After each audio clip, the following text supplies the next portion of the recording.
আসসালামু আলাইকুম সুপ্রিয় মেডিকেল ভর্তিচ্ছু শিক্ষার্থী, গতবারের ন্যায় গত ক্লাসের ন্যায় আমরা আজকে আবার চলে আসলাম তোমাদের ক্লাস নিতে। স্মার্ট বোর্ডে দেখতেই পাচ্ছ বোর্ডে যে আমরা আজকে কি পড়াবো। আমরা গত ক্লাসে তোমাদেরকে ট্রানজিটিভ ভার্ব পড়াইছিলাম। তোমরা যারা আমাদের ক্লাস করেছিলা তারা অবশ্যই জানো আমি একটা প্রশ্ন দিয়েছিলাম, তোমরা অ্যান্সারও করেছো। আজকে আমরা আমাদের আগের কথা অনুযায়ী আমরা আজকে ইনট্রানজিটিভ ভার্ব পড়াবো এবং তোমাদেরকে একটা প্র্যাকটিস দিয়ে যাব। সো চলো আমরা শুরু করে দিই। আজকে ইনট্রানজিটিভ ভার্ব আমরা মাস্টার বই থেকে পড়াবো। আমরা বরাবরই বলছি যে মেডিকেল কিংবা ইউনিভার্সিটি কিংবা যে কোনো চাকরি পরীক্ষায় শতভাগ কমন পাওয়ার জন্য ইংরেজিতে মাস্টার ব্যতীত বাংলাদেশে আর কোনো বই নাই যেটা থেকে শতভাগ কমন আসে। ওয়ানলি ওয়ান মাস্টার বই। তুমি যদি একজন ক্যান্ডিডেট হয়ে থাকো অবশ্যই তুমি মাস্টার বই সলভ করবা এবং মাস্টার বই থেকেই ইনশাল্লাহ পরীক্ষায় প্রশ্ন কমন পাবা। তাহলে আজকে আমরা ইনট্রানজিটিভ ভার্ব পড়ব। তোমাদের যাদের কাছে মাস্টার বই আছে পেজ নং 78, পেজ নং কত 78 পেজ। আমরা আজকে পড়ব ইনট্রানজিটিভ ভার্ব। ইনট্রানজিটিভ ভার্ব অথবা যার আরেক নাম হলো কমপ্লিট ভার্ব, কমপ্লিট ভার্ব। যারা আমার সাথে ক্লাসে আছো একটু কমেন্টে লিখবা যে আজকে আমরা পড়বো ইনট্রানজিটিভ ভার্ব যার আরেকটা নাম হলো কমপ্লিট ভার্ব। ইনট্রানজিটিভ ভার্ব যার আরেকটা নাম হলো কি কমপ্লিট ভার্ব। ওকে, আমরা যদি এখানে দেখি ইনট্রানজিটিভ ভার্ব, তাহলে যেই বাক্যের অর্থ সম্পূর্ণ করার জন্য যে ভার্বের অবজেক্ট দরকার হয় না, দরকার হয় না। প্রথমে আসো আমরা জানি ইনট্রানজিটিভ ভার্ব কি। ইনট্রানজিটিভ ভার্ব হলো বাক্যের অর্থ সম্পূর্ণ করার জন্য যার অবজেক্ট দরকার নাই। তাহলে প্রথমে আমরা যদি দেখি ইনট্রানজিটিভ ভার্ব কি, এক নাম্বার ক্রাইটেরিয়া, ভার্বের অর্থ সম্পূর্ণ করার জন্য অবজেক্ট দরকার নাই, অবজেক্ট দরকার নাই। ইনট্রানজিটিভ ভার্ব কি, যার অবজেক্ট প্রয়োজন পড়ে না, এক নাম্বার ক্রাইটেরিয়া। আমরা তিনটা ক্রাইটেরিয়া দিয়ে ইনট্রানজিটিভ ভার্ব সলভ করতে পারবো। কয়টা ক্রাইটেরিয়া? তিনটা ক্রাইটেরিয়া। একটু সবাই কমেন্টে লিখো, আমরা তিনটা ক্রাইটেরিয়া দেখে ইনট্রানজিটিভ ভার্ব সলভ করতে পারবো। এক নাম্বার হলো ভার্বের পরে কি দরকার নাই, আমার অবজেক্টের দরকার নাই বা অবজেক্ট থাকবে না। দুই নাম্বার হলো ভার্বের পর কি থাকবে? প্রেপোজিশন থাকবে, শুধু প্রেপোজিশন থাকবে। যদি ভার্বের পর শুধু প্রেপোজিশন থাকে তাহলে সেটাকে আমরা ইনট্রানজিটিভ ভার্ব বলবো। তিন নাম্বার হলো ভার্বের পর যদি অ্যাডভার্ব থাকে, তাহলে ওই ভার্বটাকে আমরা ইনট্রানজিটিভ ভার্ব বলবো। তাহলে আমরা তিনটা ক্রাইটেরিয়ার কথা বলেছি। কয়টা ক্রাইটেরিয়া? তিনটা ক্রাইটেরিয়া। একটা হলো ভার্বের পরে আমার কি নাই, অবজেক্ট দরকার পড়বে না, মানে ভার্বটা নিজেই অর্থ প্রকাশ করতে পারে, এক। দুই নম্বর হলো ভার্বের পর কোনো একটা ভার্বের পর কি থাকবে?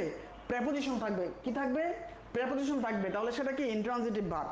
তিন নম্বর হলো ভার্বের পর অ্যাডভার্ব থাকবে, অ্যাডভার্ব থাকবে, তাহলে তাকে আমরা কি বলবো? ইনট্রানজিটিভ ভার্ব বলবো। এই তিনটা যদি তোমার মানে মাথায় গেঁথে রাখো তাহলে আমরা এই সবগুলা কোশ্চেন সলভ করতে পারবো ইনট্রানজিটিভ নিয়ে, বুঝছো? মাস্টার বই থেকে আমরা সলভ করতে পারবো। তাহলে চলো আমরা একটু সলভ করি। আমরা তিনটা কথা কি বলছি?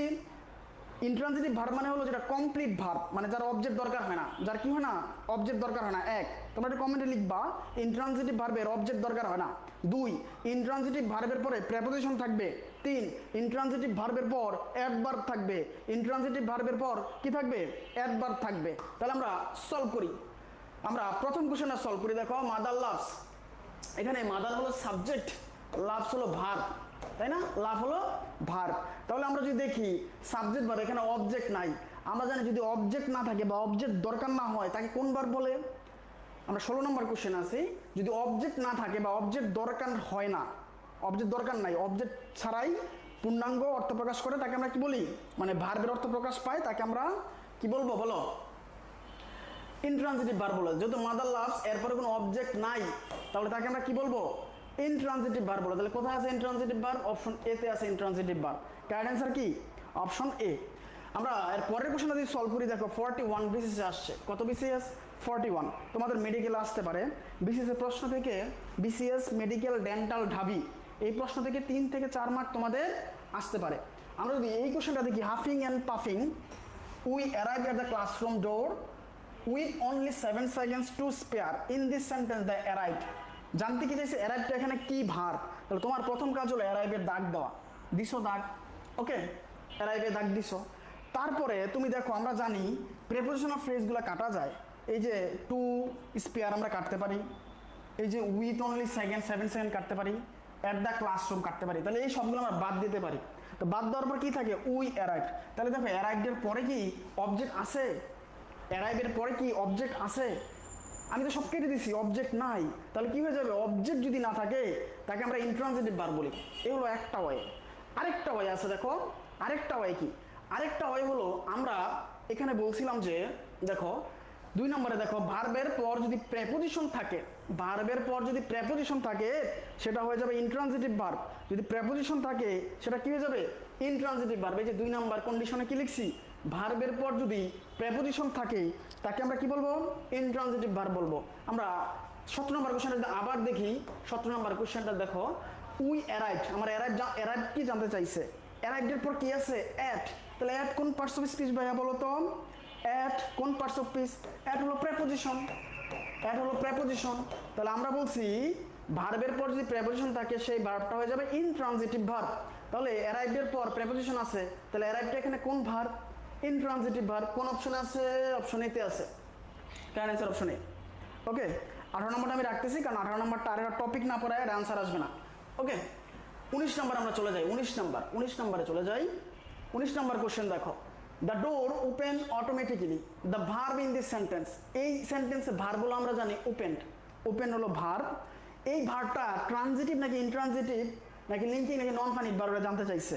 আমরা একটু যদি কোশ্চেনের দিক তাকাই, দ্য ডোর ওপেন, ওপেন হলো ভার্ব, তাহলে ভার্বের পর যে শব্দটা আছে অটোমেটিক্যালি, এই কেলি অটোমেটিক্যালি কি কোন parts of speech adverb, automatically কোন পার্টস অফ স্পিচ অ্যাডভার্ব। আমরা কি জানি ভার্বের পর যদি 3 নম্বর রুলসটা দেখো আমাদের, ভার্বের পর যদি কি থাকে অ্যাডভার্ব থাকে, ভার্বের পর যদি অ্যাডভার্ব থাকে তাহলে সেই ভার্বটা কি হয়ে যায় ইনট্রানজিটিভ হয়ে যায়, সেই ভার্বটা কি হয়ে যায় ইনট্রানজিটিভ হয়ে যায়। এবং এই ইনট্রানজিটিভ ভার্বের আরেক নাম হলো কমপ্লিট ভার্ব। তাহলে আমরা কি বলছি ভার্বের পর যদি অ্যাডভার্ব থাকে সেটা হয়ে যায় ইনট্রানজিটিভ। তাহলে আমরা এই কোশ্চেনে দেখি, the door opened automatically, the door opened automatically, এই ওপেন্ড হলো ভার্ব আর অটোমেটিক্যালি হলো আমার অ্যাডভার্ব। আচ্ছা এখন এই অটোমেটিক্যালি কিভাবে অ্যাডভার্ব হলো এটা যদি তোমার মনে প্রশ্ন আসে, তুমি জাস্ট ভার্বকে 4টা রিলেটিভ ক্লজ দ্বারা কোশ্চেন করবা, কি কি, হাউ, হোয়ার, হোয়েন, হোয়াই, এই 4টা দ্বারা প্রশ্ন করলে যদি অটোমেটিক্যালি উত্তরটা আসে তাকে অ্যাডভার্ব বলবো। যেমন আমরা যদি বলি হাউ ওপেন, কিভাবে খুললো, হাউ দ্বারা ভার্বকে প্রশ্ন করি, হাউ ওপেন কিভাবে খুললো, অটোমেটিক্যালি খুলে গেল। তার মানে ভার্বকে প্রশ্ন করলে এই জায়গাটা যদি উত্তর আসে সেটা অ্যাডভার্ব। তার মানে এখানে অটোমেটিক্যালি হলো অ্যাডভার্ব, আর আমরা জানি ভার্বের পর যদি অ্যাডভার্ব থাকে তাহলে সেই ভার্বটা হয়ে যায় ইনট্রানজিটিভ। তাহলে ভার্বের পরে অটোমেটিক্যালি অ্যাডভার্ব আছে, তাহলে এটা কি হয়ে যাবে ইনট্রানজিটিভ। কোন অপশন আছে, অপশন বি তে আছে, কারেক্ট অ্যান্সার কি অপশন বি। ওকে আমাদের 19 শেষ। 20 নম্বর কোশ্চেন আমরা দেখি, রিভার ফ্লোজ, এই কোশ্চেনটা সলভ করো তো, কতবার আসছে দেখো, কতবার আসছে এই প্রশ্নগুলো, কতবার আসছে রিভার ফ্লোজ। এই কোশ্চেনটা কি হবে, যারা ক্লাস করছো একটু কমেন্ট করবা, রিভার ফ্লোজ এই কোশ্চেনের অ্যান্সারটা কি হতে পারে, এই কোশ্চেনের অ্যান্সারটা কি হতে পারে, রিভার ফ্লোজ যারা ক্লাস করছো এই কোশ্চেনের অ্যান্সারটা কি হতে পারে, এই কোশ্চেনের অ্যান্সারটা কি হতে পারে। একেবারেই সহজ, তুমি জাস্ট কোশ্চেন দেখবা আর বই সলভ করবা, কোশ্চেন দেখবা আর বই সলভ করবা, একেবারে ইজি।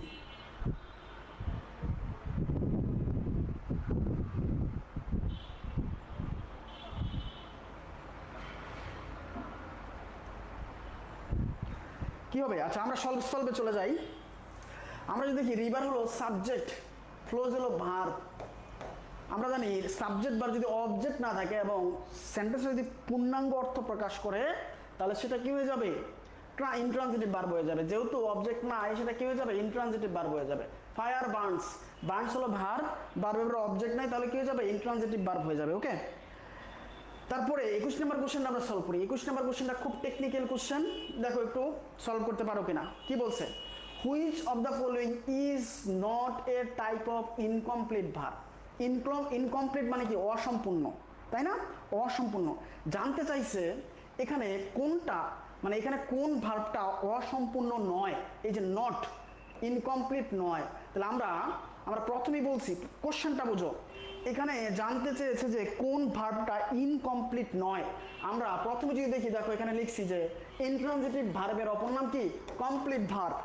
ইন্ট্রানজিটিভ ভার্বের অপর নাম কি, কমপ্লিট ভার্ব। আমরা প্রথমেই বলছি কমপ্লিট ভার্ব। তাহলে এখানে ইনকমপ্লিট ভার্ব নয় মানে কি, ইন্ট্রানজিটিভ ভার্ব নয় মানে ইনকমপ্লিট নয় মানে কি, মানে কমপ্লিট। তাহলে কমপ্লিট হলো একমাত্র কি ইন্ট্রানজিটিভ ভার্ব। তাহলে কারেক্ট অ্যান্সার কি, অপশন বি। কারেক্ট অ্যান্সার কি, অপশন বি। এই কোশ্চেনটা অনেক ট্রিকি কোশ্চেন, পরীক্ষার হলে তোমার মাথা ঘামায় ফেলবে, বুঝছো। সো বই সলভ করো, এই প্রশ্নগুলো অন্যান্য বইয়ে পাবা না, শুধু মাস্টার বই পাবা। মাস্টার বই পড়লে তোমার বেসিক ক্লিয়ার হবে, বেসিক থেকে তুমি অ্যাডভান্স একবারে পুরো হয়ে যাবা, ঠিক আছে। এখন তো বাংলাদেশের কমপ্লিট পূর্ণাঙ্গ বই একমাত্র master, medical, varsity, BCS, bank job, any job, একমাত্র মাস্টার বই। তো তুমি যদি মাস্টার পড়ো, তোমার আর পিছনে ফিরে তাকাইতে হবে না, একবার বেসিক থেকে ক্লিয়ার হবে। অন্য বই, বেশিরভাগ বই কপি মারা বই।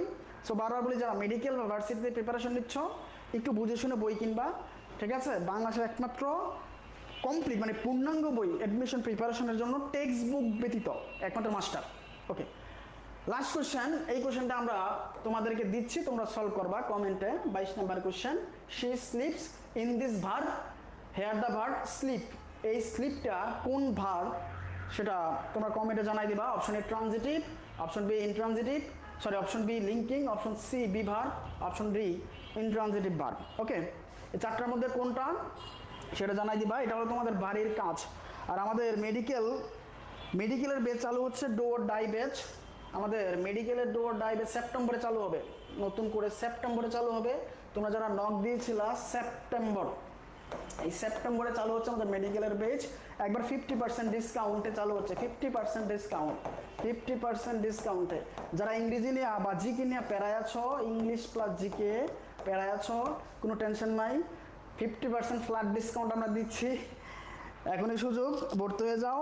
যারা মাস্টার বই পড়তে আগ্রহী, যারা শতভাগ কমন ফলাইতে চাও, একবার বেসিক থেকে, যে একটা কোর্স দিয়ে বাংলাদেশের সকল ইংরেজি কাভার হবে টেক্সট বুক ব্যতীত। আবার বলছি, টেক্সট বুক ব্যতীত, ঢাকা ইউনিভার্সিটির বি ইউনিট ব্যতীত। বি ইউনিট মানে টেক্সট বুক, তোমরা ইন্টারে যে বইটা পড়েছ সেই বইটা ছাড়া, মানে সেই বইটা থেকে 2-3 মার্ক পরীক্ষা প্রশ্ন আসে ঢাবির বি ইউনিটে, মানে মানবিক বা সমন্বিত যে ইউনিট, ওইটা ছাড়া বাকি বাংলা সকল ইউনিভার্সিটি কাভার হবে মাস্টার বই থেকে।